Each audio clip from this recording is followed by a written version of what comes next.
Okay, we're going to find a formula for the slope of the function g of x equals x cubed.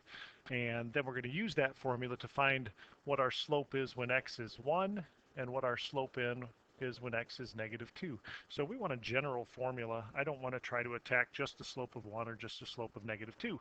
So our slope formula, as we have learned, is the limit as h approaches 0 of, I'm going to use g's, of g of x plus h minus g of x, that's a y value minus a y value, and it's actually over x plus h minus x, an x value minus an x value, but the x's cancel, just h. This is just slope, y minus y over an x minus an x. It just so happens the x minus x gets simplified.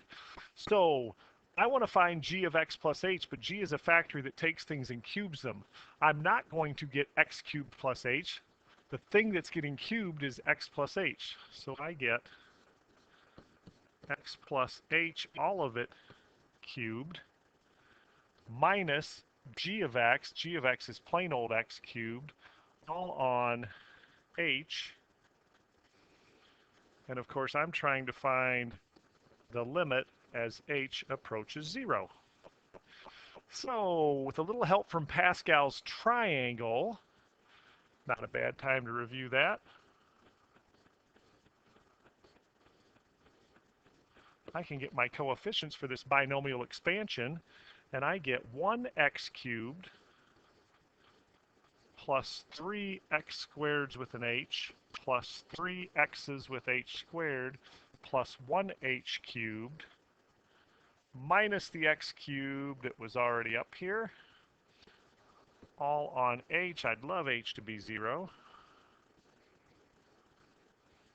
If we do that simplifying process correctly in the numerator, using definition derivative or finding slope formulas using this limit process, all of the non-h terms should end up canceling. For instance, those cancel.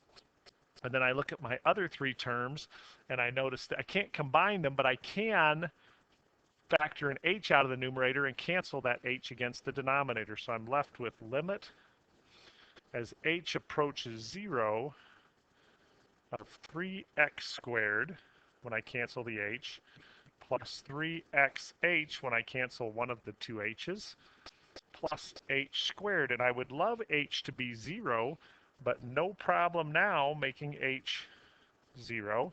I just get 3x squared, which, as I mentioned in a prior problem, is so important we have three names for it. We could call this the derivative, we could call this the slope formula, and we could notate it and call it g prime of x. We are interested in A, finding g prime when x is 1. Well, g is a factory that takes things, squares them, multiplies that by 3. And we are interested in finding b when g is -2. G prime is -2. 3 times -2 squared, or 12.